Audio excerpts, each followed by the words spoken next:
So it's my honor and pleasure to introduce the Gresham Visiting Professor of Film and Theater Music, Dominic Broomfield-McHugh, who is Professor of Music at the University of Sheffield. He is the winner of an Emmy Award and has published 10 books, most recently editing the Oxford Handbook of the Hollywood Musical. And he's given lectures and talks on stages from London to New York City to Sydney and beyond. We're delighted to welcome him to Gresham again tonight, and also to welcome the actor Beverly Cline, who has performed across the UK, Europe, and further afield in musicals, including most recently a starring role in Fiddler on the Roof at Regent's Park Open Air Theatre. And among many other roles, I'll just note that she was also part of the original London company for Les Miserables. So please welcome both of these eminent colleagues to present and perform in this seasonally fitting Gresham lecture, Unwrapping Irving Berlin's White Christmas.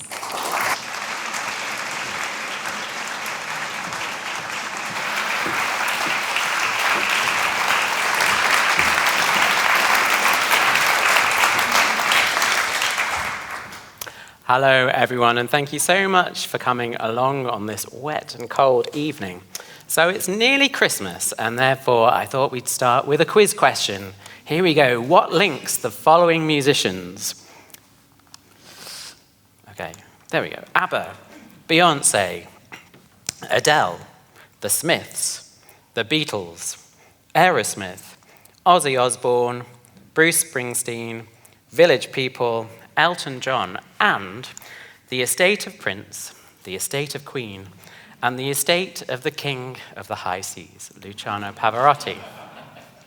Well, you'll never guess, so I'll tell you. They've all objected to the use of their music by Donald Trump in his political campaigns.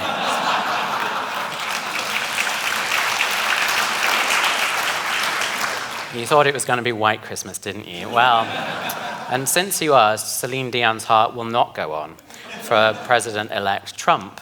And my gift to you is the Wikipedia page on the subject where you can learn more. Now, there is a good reason, believe it or not, why I bring this up in this context. And it's this. The lecture is going to look at how, if we go back 70 years ago, rather a different scenario was in place. One of America's great songwriters, Irving Berlin, was so keen on the idea that the war veteran, General Dwight D. Eisenhower, should run as the candidate for the Republican president, that he wrote a song about it in a musical in 1950 before Eisenhower had even agreed to become a politician. And upon Eisenhower's successful entry into office in November 1952, Berlin then memorialized Eisenhower, if you like, or represented him using a Christmas song that he'd written in 1942 called White Christmas for the film Holiday Inn, which was released during during wartime and represented a kind of wartime spirit to the people. And so in 1952, he started working on a film called White Christmas, based on this song and inspired by this song. And in the opening scene of the film, what do we see but a general listening to Bing Crosby performing the song White Christmas. So there's this loop between the song appearing during the Second World War and then Berlin being inspired by Eisenhower to represent Eisenhower. In the film White Christmas, which we think of as a sort of Christmassy, festive thing, but actually has this strong and perhaps puzzling military vein running through it, which we're going to explore in part tonight. So how did this come about? Well, we start with Irving Berlin, who was a remarkable figure. He was born in 1888 and died in 1989, so he lived to be 101 years old. He was born in the age of Puccini, died in the age of Andrew Lloyd Webber, and lived through this remarkable series of historical and cultural transformations. But he was born in Imperial Russia.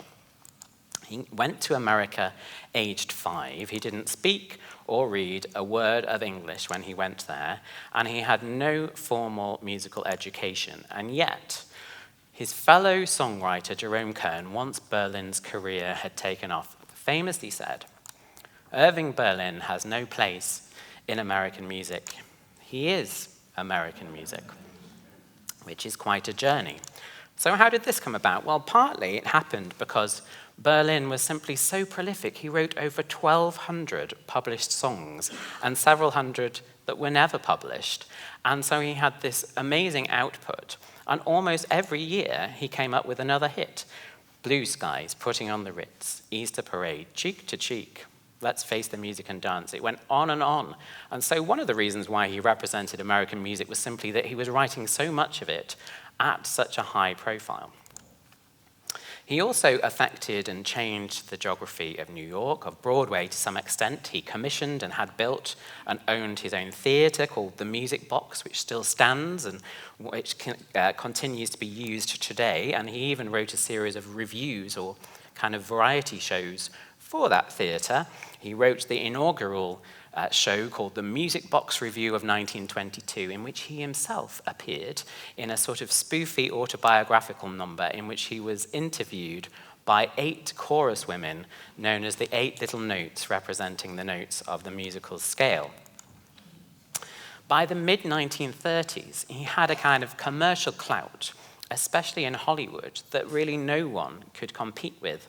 And we can see this when we look at the fees of the leading figures involved in creating the film Top Hat in 1935, which was the most successful of the Fred Astaire, Ginger Rogers series. They made 9 films together in the 1930s and another one in the 40s. So Fred Astaire on this film earned a flat fee of $40,000. Ginger Rogers, who was doing absolutely nothing at all, earned $7,172.50. I hear that she did get to keep her gowns, which were worth quite a lot of money, but they were not worth $40,000. Mark Sandridge, who was the director, earned $36,250, and Irving Berlin earned $75,000 for writing the 5 songs that appear in the film. And he wanted $100,000, but the studio said they couldn't afford it.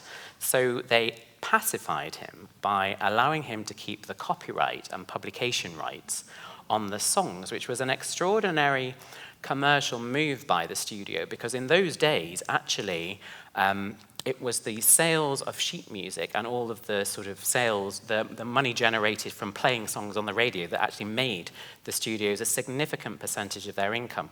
So for Berlin to get the gig, despite demanding that, was quite a big thing, in addition to earning more than Fred and Ginger combined. In 1939, he had the idea, first of all, in February, to create another variety show, another review, where each scene would commemorate or depict a different national holiday, a different important day of the year in America. And the second draft of it, which we can see here, which is from the Library of Congress, was called Happy Holidays. And you can see he's starting to lay out that it's going to cover New Year's, Inauguration Day, Mother's Day, Valentine's Day, Easter, Independence Day, and finally Thanksgiving and Christmas. And this is the birth of the song White Christmas. It's this idea that he's going to write a kind of calendar of songs that's going to be a stage musical. Over the weekend of the 6th and 7th of January 1940, he almost certainly, over those 2 days, wrote the song White Christmas. And the story goes that he walked into his office in New York on the Monday morning, the 8th, and the words were written down and the music was written down for the very first time. You can see in the top right-hand corner that it's dated January the 8th. He used a musical secretary, so this is not in his handwriting, but it is the first time it was written down. As 1940 went on, he started to develop this catalogue of songs about the different holidays, and White Christmas was first performed on the radio in December 1941 by Bing Crosby as part of his Christmas broadcast. So it was heard once, but the broadcast was not recorded for posterity, so that recording is lost. In April 1941, the stage musical became a film instead, so they decided it would make a great movie for Bing Crosby and Fred Astaire. The premiere of the film happened on the 4th of August 1942 in New York in aid of Navy relief. Berlin was very keen on putting on charitable events, and you can see there, that's the marquee before the opening screening. By the end of that week, if we look at the Billboard charts, we can see that one of the songs from Holiday Inn, this musical, had reached #1 on the most played songs on the radio. However, it was not White Christmas. It was instead the song written for the Valentine's Day scene, Be Careful, It's My Heart. And there's no sign of White Christmas at all, which is not entirely surprising, because it was August. However, the 6 of the songs had been released on the 30th of July, including White Christmas, as records. So you could buy White Christmas from the end of July if you felt so inclined. Now, it occurs to me that you might not know this song, Be Careful, It's My Heart, even though it was trending in the summer of 1942. So I thought it would be a good moment to welcome this evening's guest performer. You will know her from some of the many productions in which she's appeared over the last few decades. In fact, she's appeared most recently in the revivals of Cabaret and Fiddler on the Roof, but her remarkable career has included things like the National's landmark production of Candide, and she played Golda opposite Henry Goodman in another revival of Fiddler on the Roof. So it's a great honor and a privilege to be performing and working with her tonight. Please welcome Beverly Klein.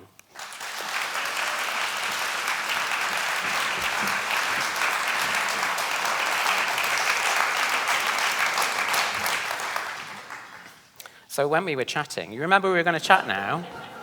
I do remember. That was fake surprise. You're worried about that C there, aren't you? I am, yes. We'll talk about that later.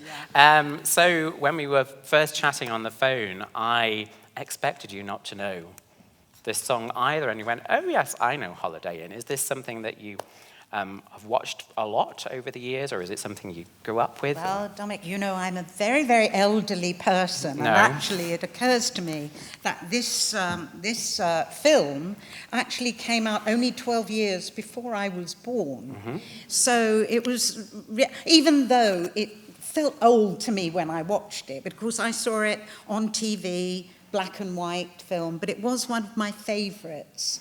And of course, since we've been talking about it, I was absolutely positive that it had been in colour, but I think I probably was conflating it with White Christmas, possibly, because I now realise that it was actually in black and white. But that was the way, wasn't it, that Saturday and Sunday afternoons, you know, those Sundays where nothing was happening and everything was closed, we all watched films on the BBC, and I have to say Holiday Inn was one of my favourites. And is there a reason why it was one of your favourites? Oh, that's a difficult question. I think it was because of this particular song, Be Careful. Was that the right answer? There we go. We hadn't rehearsed that. Oh, shall we give it a go then? We shall. And actually, of course, I did watch this clip, and there's poor old Bing singing away, Be Careful, It's My Heart. And then his paramour, his lady love, gets whisked away by Fred Astaire to do the... yes, he plays a very mean character in this film, doesn't he? Fred. Yes, he plays a very mean character. He keeps coming on the scene and trying to steal Marjorie Reynolds away. To steal her away. And the song is a very strangely kind of unromantic song for Valentine's Day. It's about don't break my heart kind of thing. It is true. It is. Okay, here we go. Unusual.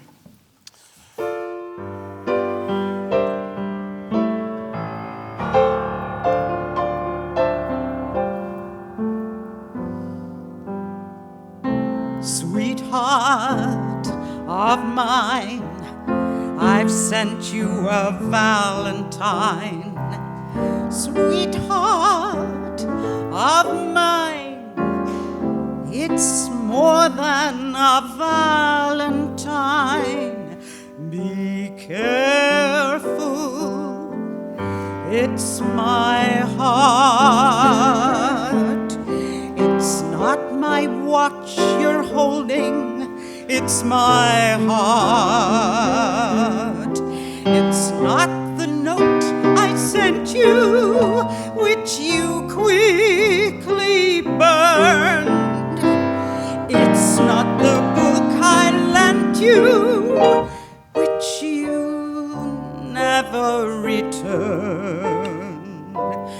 Remember, it's my heart, the heart with which I willingly part. It's yours to take, to keep or break, but please, before you start, be careful. It's my heart.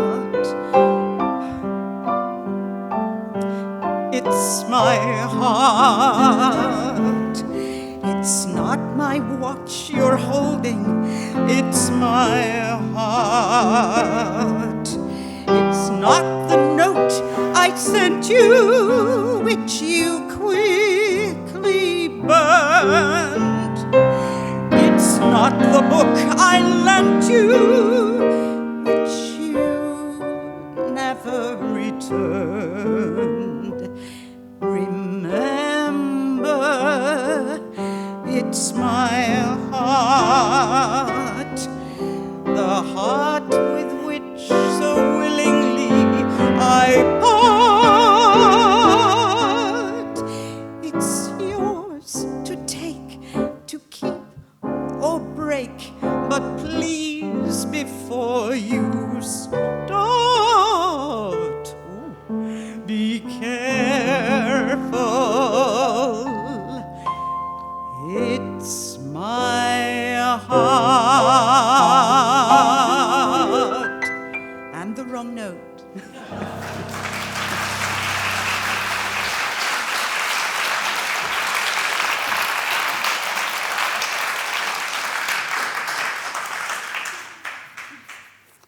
Bravo. Did run through it this afternoon. No. So, a month on from the billboard that we were looking before, a month on from the release of the film, Be Careful, It's My Heart has actually started to drop down the charts a little bit. And if we go on a further month to October the 2nd, so the film has now been out for 2 months, we can see that Be Careful, It's My Heart is now at number 6 in the radio plays, but suddenly White Christmas has appeared, both as the 13th most played thing on the radio in America, and Bing Crosby's record is now in the top 10 most purchased records in the country. It's at number 9. And if we look at sheet music sales, which in those days were significant, we can see that White Christmas has also started to appear and outdo Be Careful, It's My Heart. 2 weeks after that, Be Careful, It's My Heart is really on the way out, but White Christmas is on the 3rd spot in the most radio plugs and number 2 in the most bought records. It's also number 1 in the most purchased sheet music in the country. This is the middle of October. And then if we go ahead to the 22nd of October, then it's number 1 in the record charts and number 1 in the sheet music charts. So now this may not seem that remarkable, but consider they've not had Halloween yet, never mind Christmas. So it's not necessarily cognitively natural that this song would become sort of commercially successful and significant at this point in the year, because it's a long time since the film was released. And although it was successful, it was the 6th most successful film of the year. So 5 other films did better, and it's not really the Christmas season yet. So what's going on? Well, there's a famous newspaper article written by Carl Sandburg, who was a major poet and biographer of Abraham Lincoln and a major sort of commentator of the times, which he wrote in December.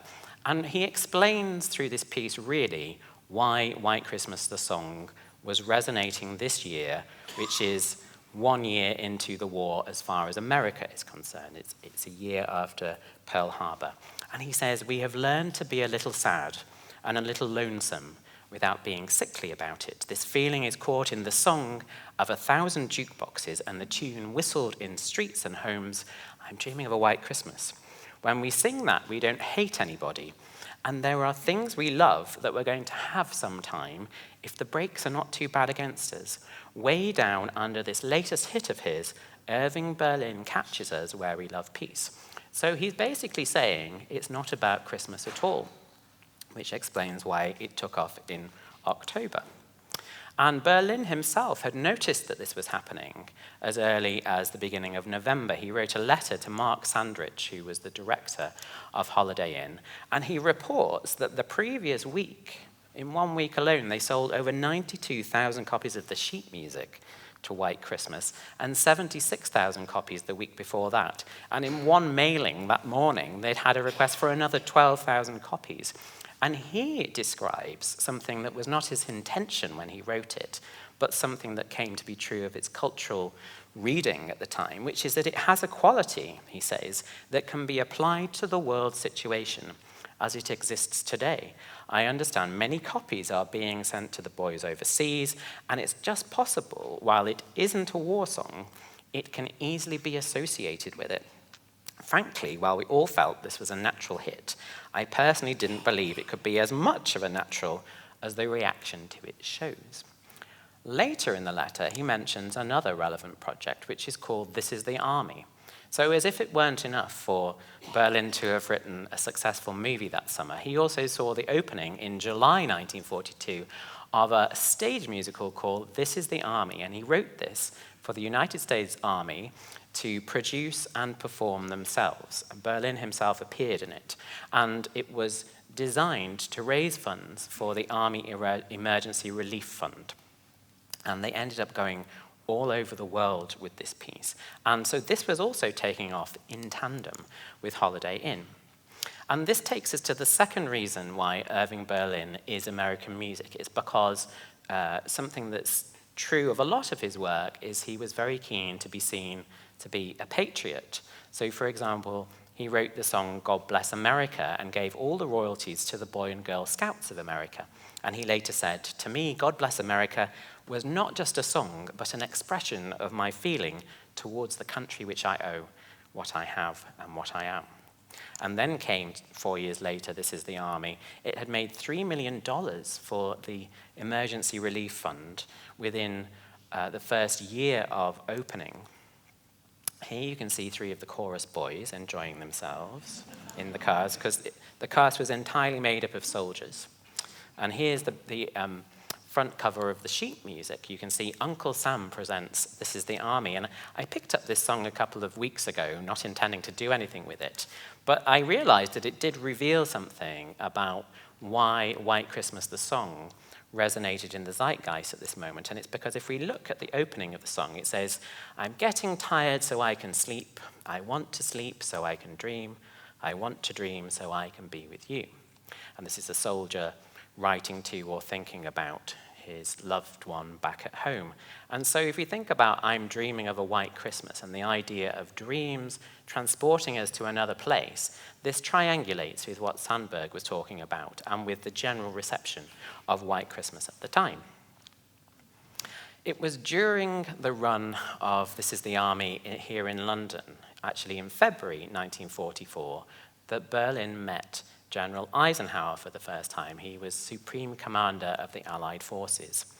And Eisenhower came backstage at Her Majesty's Theatre and made a speech to the cast of This Is the Army that had a very profound effect on Irving Berlin and made him feel viscerally that this was a great man. And Berlin mentioned it to Eisenhower 6 years later in a letter. He said, "I've never forgotten the first time I met you in London and that inspiring talk that you gave to the boys backstage. So this is the birth of Berlin feeling that Eisenhower is important.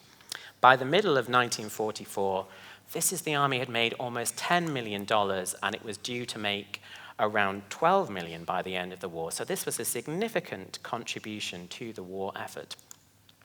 And it was something that was recognized officially. Berlin was presented with the Roosevelt Medal for Distinguished Services in 1946. This was a major national award. And on the same night, the two army generals and the two admirals who basically ran the war from the American perspective were given the same medal. So for a songwriter to be the fifth person is a remarkable sign of Berlin's position culturally at this time. And of course, he interacted again with Eisenhower. Let's move on and think about what was happening in 1947 politically. So we have to understand that in the summer of 1947, Harry Truman was president of the United States, and he was a Democrat. And he'd become president when Roosevelt had died in office in 1945. He was looking ahead to the 1948 election and thinking, I'm not going to win, because his approval ratings were extremely low. And so he had an idea. He brought Eisenhower into his office, pretending to just have a meeting with him about the army, because Eisenhower was still in charge of the army at this point. And we can see from Truman's diaries, which have been made public, that he made a proposal to Eisenhower during this meeting. And he said that if Eisenhower should announce for the nomination for president on the Democratic ticket for 1948, I'd be glad to be in second place or vice president. I like the Senate anyway, he said. I could be elected, and my family and myself would be happy outside this great white jail known as the White House. And so this is remarkable that the incumbent president would say to a random, if very distinguished, military person who'd never had any kind of military, political career, why don't you run for president and I'll help you? Well, Eisenhower said no, which was going to become a theme of the next few years. But 2 months after that meeting, the Washington Post ran a poll that showed that if Eisenhower ran as a Republican opposite Truman in the 1948 election, he would win easily. And the analysis in this article shows that Eisenhower's greatest strength as a popular figure is his aloofness from partisan politics. In other words, he'd make a great president because he hated politics. Why am I telling you all this? Well, it's because it inspired Berlin to write a musical called Stars on My Shoulders about a retired general being persuaded to run for president. And the name of the retired general was General Waverly, which is the name of the character that eventually made it into White Christmas. Anyway, by January 1948, Berlin had sketched out this story for what this musical was going to be about. And it's full of these explicit signs that this was Eisenhower. So, for example, the people have made a choice and we can't go against the people. They want Waverly. Or the general is non-committal. Eisenhower was non-committal a lot in the press around all of this. And my favorite is that he sang at one point a song called I Don't Want to Be a President, I'd Rather Be a Grandfather. And interestingly, even this could be a direct reference to Eisenhower because his son, his only surviving son, had married in 1947, and he became a grandfather later in 1948, Eisenhower. So there's all of these signs that this musical is explicitly about Eisenhower. It was announced to the press in January and in February 1948, and in March 1948, it was announced that Rodgers and Hammerstein, no less, were going to produce this thing. And then suddenly, at the end of April, it was cancelled because the guy writing the script, Norman Krasner, wanted too big an investment in the show. And basically, Rodgers and Hammerstein and Berlin all said, there's no way we're going to do this, so that was the end of that. Irving Berlin, however, decided to stick with political themes, and at the end of 1949, he found another real-life political figure to write a musical about, and this one was going to be called Call Me Madam, and it was based on a fascinating woman called Pearl Mester, who had become American ambassador to Luxembourg in 1949 and held that post for 4 years. She was a famous Washington socialite. People actually didn't take her very seriously because she was famous for holding parties that would be kind of bipartisan in focus. So she would bring together all of these political figures, and then she suddenly became an ambassador to a European country, much to everyone's surprise. So Berlin suddenly announced that he was going to write a musical about her. And the article says, asked if Mrs. Meston knew of the planned production, Mr. Berlin shrugged and laughed, saying, I don't know. She'll know about it soon, however, which is not a very kind thought. The whole thing, again, it was explicit that it was about real life, and it was very satirical and spoofy. So, for example, the epigraph of the published script of the show reads, the play is laid in 2 mythical countries. One is called Lichtenberg, which is Liechtenstein plus Luxembourg, the other the United States of America. So we can see what's going on here. But of course, he couldn't resist coming back to Eisenhower. So in the second act of the show, he wrote a scene with the 2 book writers, Lindsay and Krause, where there's a discussion between Republicans and Democrats about who should run for president in the real-life 1952 American election. So we're on Broadway, it's autumn 1950, and the characters in this fictional thing are talking about who in real life should become president. And he wrote a song about it called They Like Ike, who of course was Eisenhower. So since you might not know this, we thought we would demonstrate it to you if Miss Klein can bear to play all the Republicans and the Democrats all at once.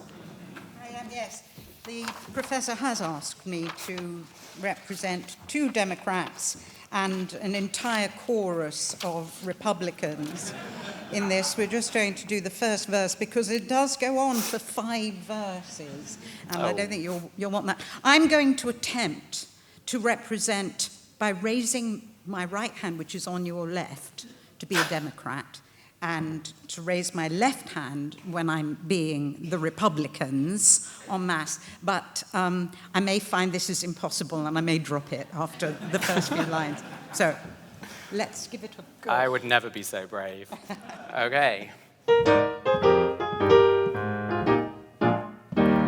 The presidential year will soon be drawing near. The people soon will choose their favorite son. I wonder what they'll do in 1952. I wonder who they'll send to Washington. They like Ike, and Ike is good on a mic. They like Ike, but he says he don't wanna. That makes Ike the kind of fella they like.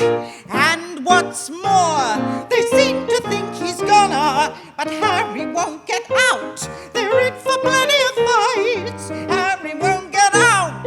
He's got squatters' rights, but there's Ike, and Ike is good on a mic. And they know the votes that he can carry, but don't forget there's Harry, but they like Ike.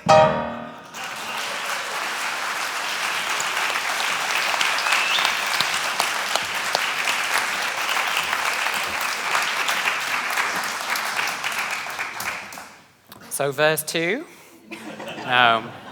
So Call Me Madam opened on the 12th of October 1950 with this song in it. And 4 days later, the front page of the New York Times said, Dewey backs Eisenhower to run for president. In 1952, he himself definitely out.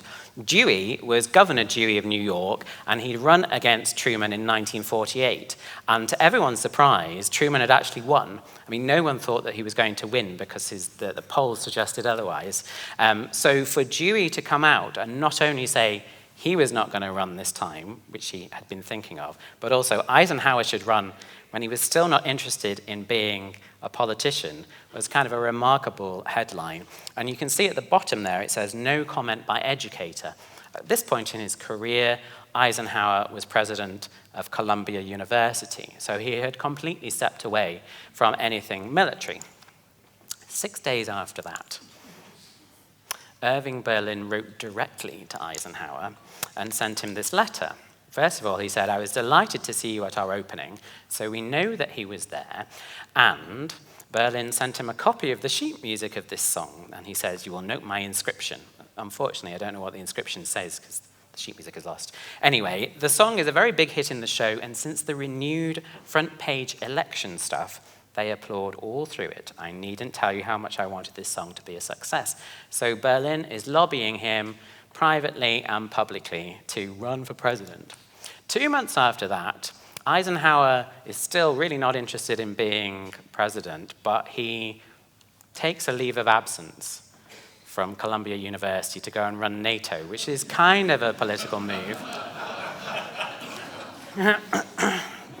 But as late as the end of October 1951, in his diaries, he says, I do not want to be president of the United States, and I want no other political office or political connection of any kind. So this is the end of October 1951. Remarkably, then, in December 51, Truman, who is still the president, writes to him and basically suggests that he should run as a Republican in the 1952 election. He says, do what you think is best for the country. I must keep the isolationists out of the White House.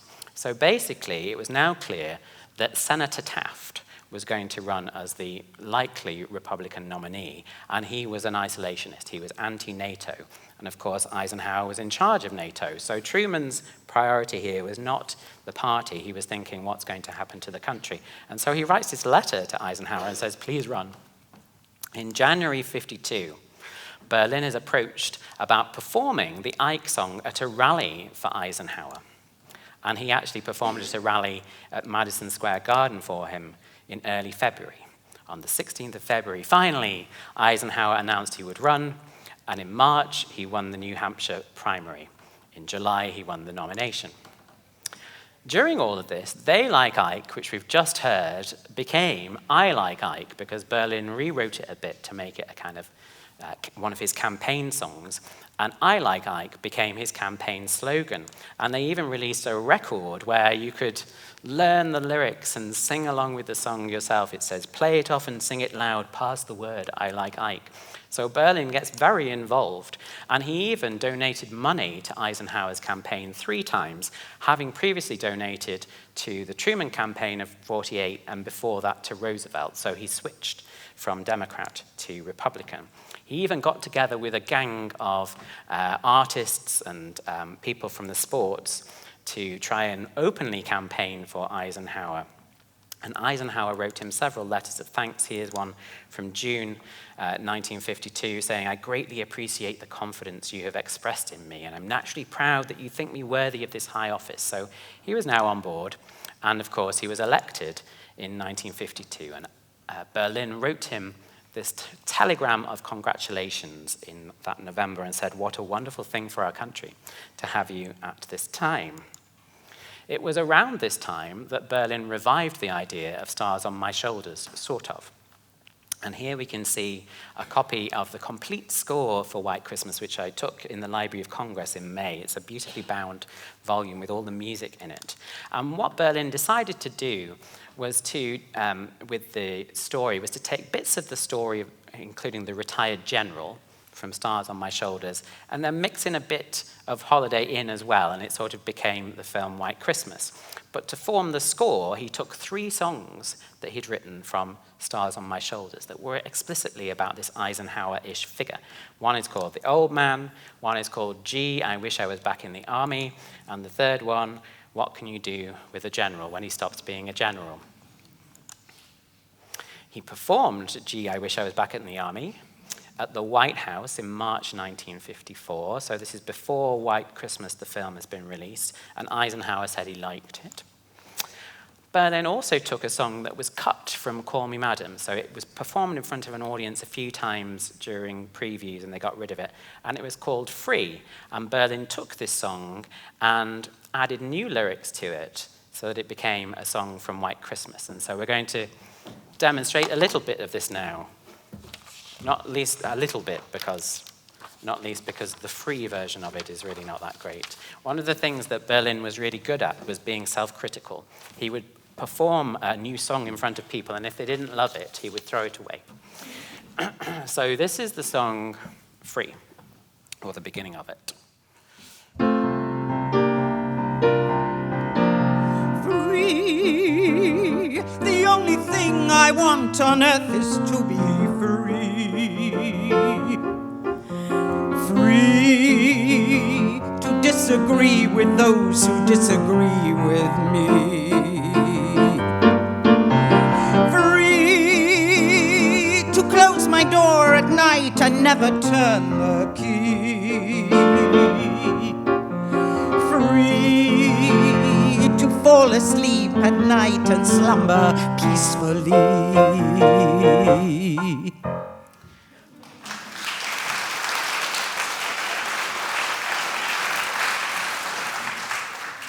So he recognized the words were not that great, but he thought that the music had potential. And so he took the sheet music and it became a song called Snow, which is very similar in sentiment now. So here's a bit of that. Snow, it won't be long before we'll all be there with snow. Snow, I want to wash my hands, my face and hair with snow. Snow, I long to clear a path and lift a spade of snow. Oh, to see a great big man entirely made of snow. Where it's snowing all winter through, that's where I'll want to be. Snowball throwing, that's what I'll do. How I'm longing to ski. Snow, those glistening houses that seem to be built of snow. Oh, to see a mountain covered with a quilt of snow. What is Christmas with no snow? No white Christmas with no snow. Snow!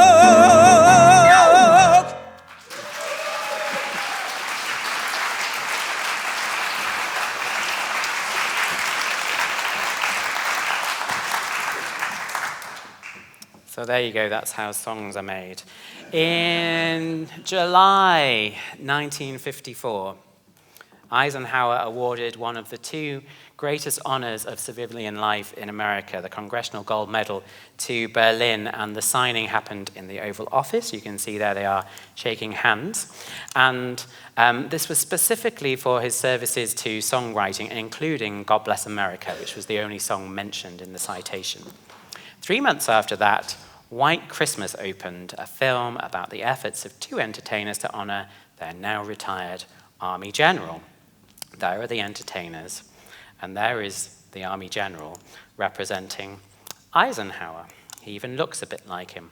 And the opening shot, as I said before, is of the General watching Bing Crosby perform White Christmas, which is why these two apparently disparate things are interwoven. It's because of this long backstory between Berlin and Eisenhower. And if you think I've been exaggerating the significance of Irving Berlin to Eisenhower, consider this. On his deathbed in March 1969, according to the Eisenhower Presidential Library website, probably his last ever letter was written to one Irving Berlin. And he said the following: "I have cajoled my doctors into letting me dictate this letter. It's a brief but very sincere note of thanks to you for the wonderful melodies you've created over the years. I've wanted you to know what pleasure you've brought to me, not only during my recovery, but for so many years. No music has meant so much to me as yours." Now, you may have noticed that we haven't yet heard the song White Christmas in this lecture. And it's because I thought we would do it at the end. So to finish, I thought I would briefly return to that day in January 1940 where the song was written down for the first time.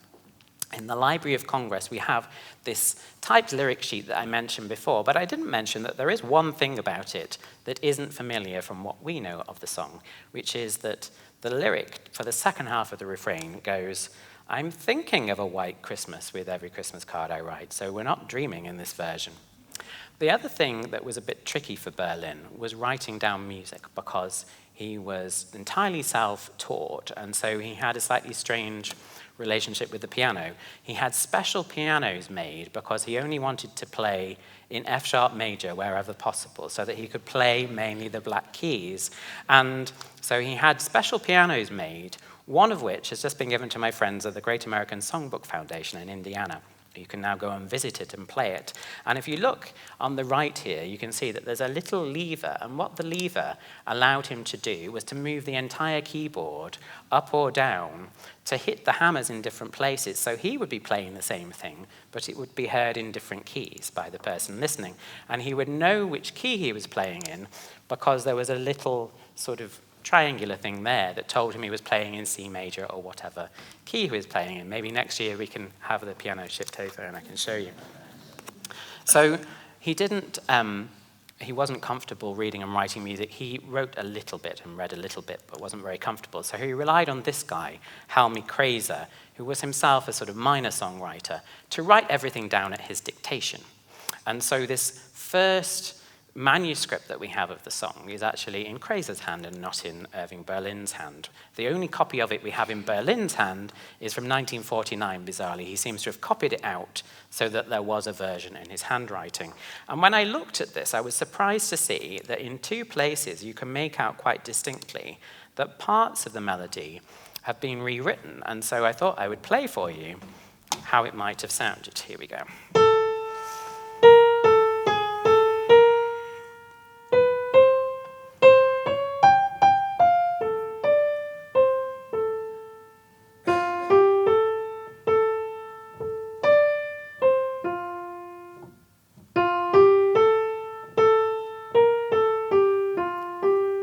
So you see, it doesn't quite sound like a hit song yet, and that's because some changes had to be made in order to make it work. And so this is significant because Berlin claimed that the whole thing was very easy to write and basically came to him almost as is. And he said, for example, 12 years later to a journalist, it was so easy comparatively to write, I didn't realize its potential. I wrote it in 2 rather brief sessions, and that's fast. Some take a lot more work. Kraiser himself also told Berlin's biographer that Berlin came in that Monday morning and said to him, I want you to take down a song I wrote over the weekend. Not only is it the best song I ever wrote, it's the best song anybody ever wrote. The problem with this is that he said it 45 years later, and therefore it's possible it wasn't entirely accurate. So in addition to writing down the melody, of course, Kraiser had to manage the much more difficult matter of listening to Berlin playing at the piano and write down all the other notes, all the harmonies and all the rest of it. And he did a pretty good job of it.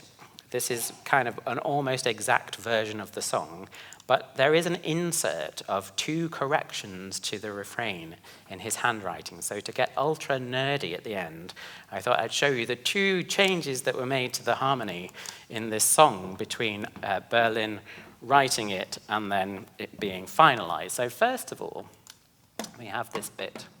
May your days be merry and bright. So then the next chord originally was minor. So it went A minor 7, D minor 9, and it was changed to F major. But then it does that. So it was F major and then F minor on the word bright. And it occurs to me that the word bright is kind of a positive image. And so perhaps the minor version was not suitable. But it's interesting that he goes with a kind of positive major chord, and then there's a sigh. And it may be that this is the musical quality that made it land in this wartime, feeling, i.e. the fact that we've got hope, but also we're being realistic about how we actually feel. The other thing that was changed that's cuter than that is this line about listening to hear sleigh bells in the snow. Here we go. So the original version had some different bass notes, which we won't worry about. But what happens after the word snow originally went like this. But either Berlin or Crazer, presumably they together, decided to bring out this bell effect, which we can hear. Here's the bells. So there's a kind of perfecting of the whole thing as we go along. So there you go, that is White Christmas. And here to end the lecture, and we're going to perform it for you. So please welcome back Beverly Klein.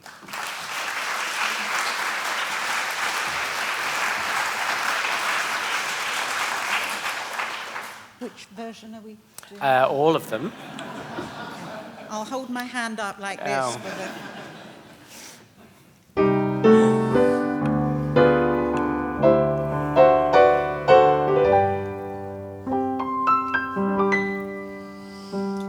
The sun is shining, the grass is green, the orange and palm trees sway.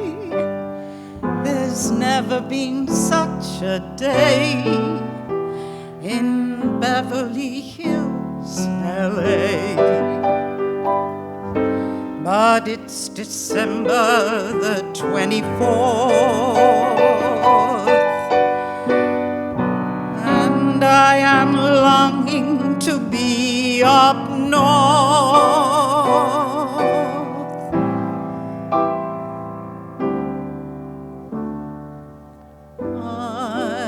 I'm dreaming of a white Christmas, just like the ones I used to know, where the treetops glisten and children listen to hear sleigh bells in the snow.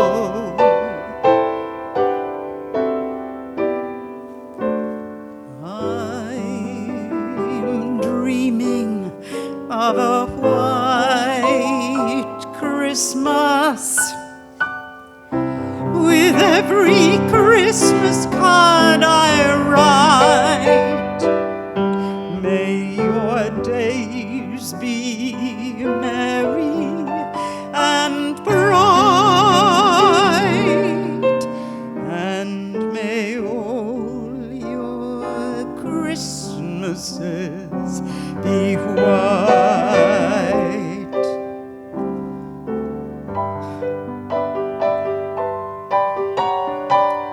A white Christmas, just like the ones I used to know, where the treetops glisten and children listen to hear sleigh bells in the snow. I'm dreaming of a white Christmas, with every Christmas card I write. May your days be merry and bright,